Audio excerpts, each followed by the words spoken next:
We'll remind you as the date gets closer so you can stock up on snacks and beverages, but a comet is coming, a big and brilliant comet arriving in November 2013.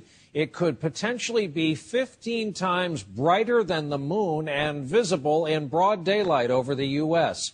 We will be your Comet Network, and we'll keep you updated.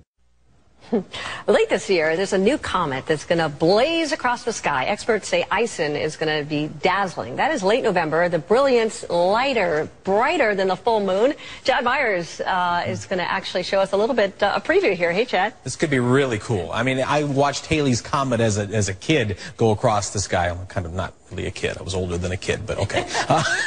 But that might have been a little disappointing to some, and we don't know exactly how great comets will be until they get here, because the tail here, the moisture coming off, the ice being flown off, and the tail here, north sky here. This is from a website. You can go on to eagleseye.me.uk. We found this yesterday. Dave Eagle made these from Sky Safari. So December 10th, 2013, a huge streak is what it will look like, we hope, across the sky looking to the east. Before that, it will be one side of the sky to the other, and on the 18th, it will actually be streaking across the western sky, could be briefly, at least for a while. Brighter than the full moon, visible to the naked eye for sure, and possibly rivaling, we believe, the great comet of 1680, which you will find actually in ancient paintings. That's how cool this comet was. Painters of the time actually painted about this comet. We'll see if this one lives up. The greatest comets. Yeah, you don't know. We don't know until it gets here. There seems to be some serious observation going on in the southern hemisphere and leaks coming out all over the place. It does appear that groups of military and professional astronomers are openly active, let's say, at the Wormwood location in Australia. Well, of course, that's what I've been saying all along. The indicators were all there, and now there are reports that a mini solar system is coming into ours. Basically, you are on your own. Be prepared. That's the best thing I can tell you. And as far as I would suggest that, number one, you need clean water. Number two, you need your own supply of food. And number three, you need some basic first aid equipment. Number four, you need some health maintenance natural products. And my own use on this, I use essential oils. Years, as I've advised people through this era of awaiting a extrasolar system object, and by the way, there are many of them. There is not just one. This is what scientists are starting to find out, and of course, they're not telling the public.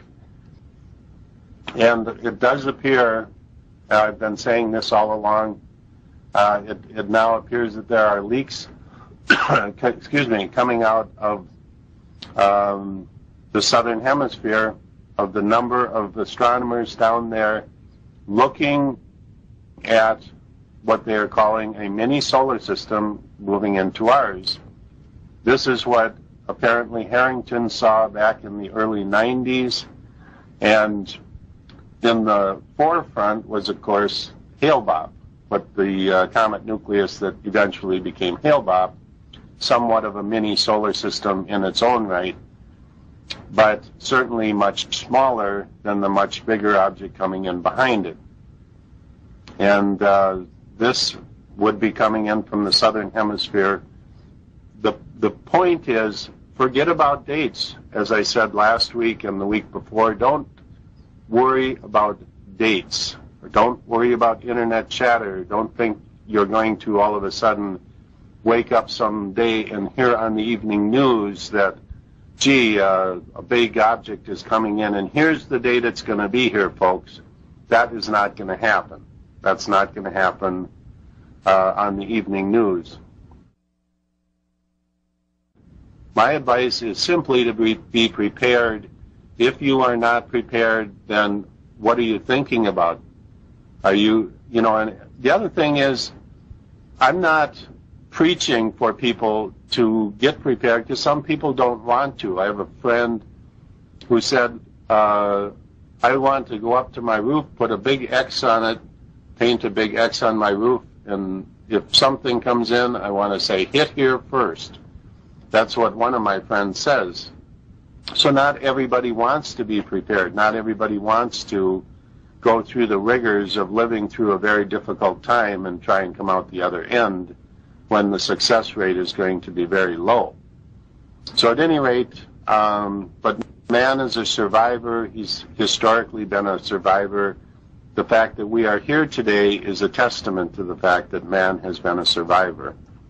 Our space dollars are being completely diverted into little private, very exclusive space programs of the elite. They're not going to share it with you.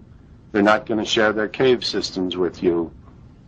The question that comes out of this, and which is imperative right now, understanding that we are in a time of celestial change in the solar system, a time of when upheaval and severe change, not just average change, but severe change with our sun, with our weather, with the local solar environment of Earth and the other planets, is potentially going to change radically. How can the people in power, supposedly, that are in the positions of federal, state, and in many cases local government, how can they possibly even cope with this when there has been absolutely no planning done for the general public? And the crisis that they propose to prevent by not telling the public is actually going to be 100 times worse once the public gets the drift of what's going on. The cities, the destruction and the looting, the complete destruction of our cities is going to happen internally. You wouldn't have to bring an army in here because the cities will self-destruct on their own. People have not been taught a little thing called personal responsibility, how to take care of yourself and your neighbor and make the best out of a bad situation. Everybody has everything handed to them. Everything is easy.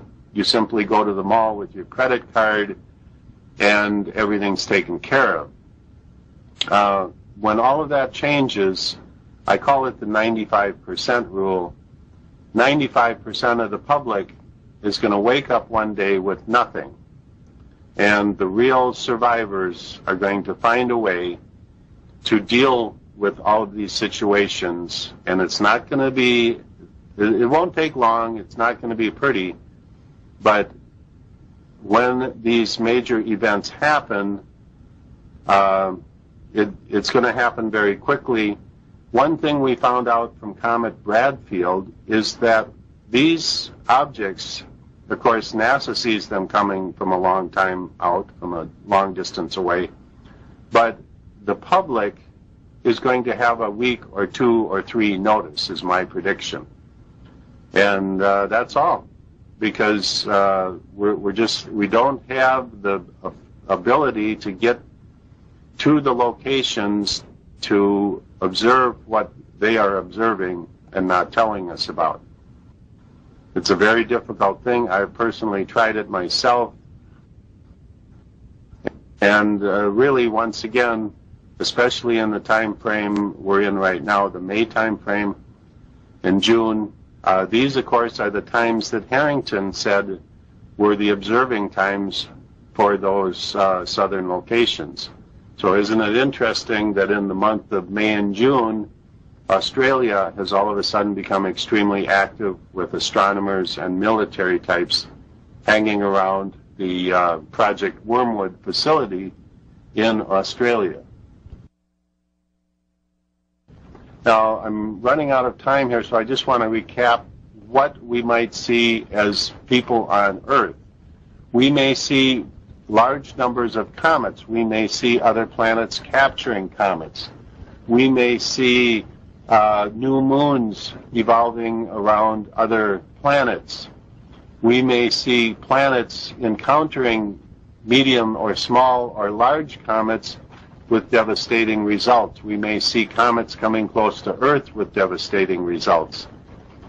We may be hit by meteors or many more meteors than we do, and of course this has been happening already.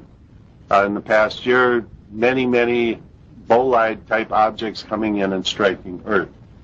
At any rate, I'm out of time here. The things that we would expect are happening. They're coming in from the south. I don't have a time frame. I do not put time frames on these type of events unless I have sound data, and I'm working on getting sound data. That's all I have to say this week. Be prepared. Good night. This is Jim McCanney. This is my Science Hour, and we are definitely at the crossroads. Good night.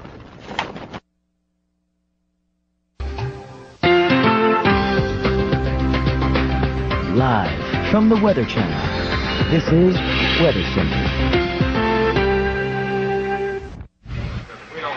Light in this surveillance video from Washington State is under investigation.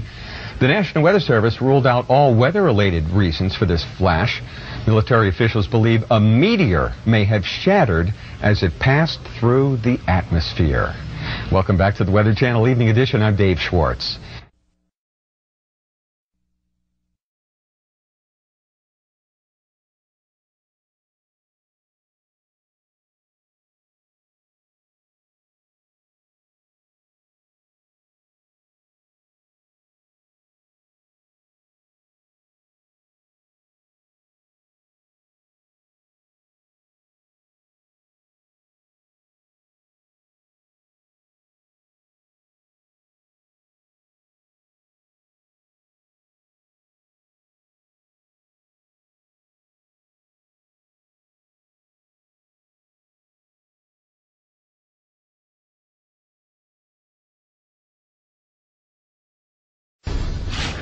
If she knows, how long can it be before CNN or the Post breaks the story? A few minutes ago, the United States ambassadors to every country in the world told the leaders of those nations what I'm about to tell you. Last summer, 2 comets were discovered that are on a collision course with Earth. Oh my God. The smaller comet will hit first. We now have the details. Creating a tidal wave over 3,000 feet high. The larger comet is the size of New York City, 500 billion tons. If it can't be stopped, all life on Earth will perish. We all hope for the best, but we've prepared for the worst. To ensure our way of life goes on, a network of immense caves has been constructed. We're going to hold a national lottery. We can put 1 million people in them for 2 years. It is our new Noah's Ark.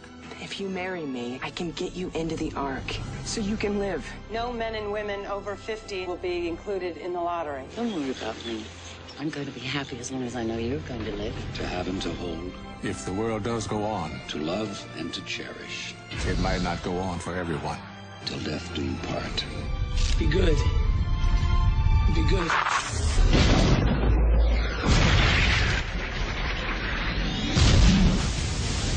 We have to go. We have 1 helicopter to hold 7 people. The big one's coming up fast. You're gonna die if you stay here. We need the arming coach for the last 4 nukes. Get the hell out of there!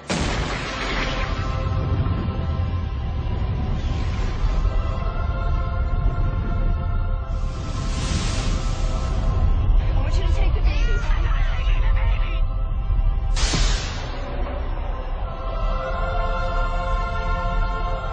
Daddy.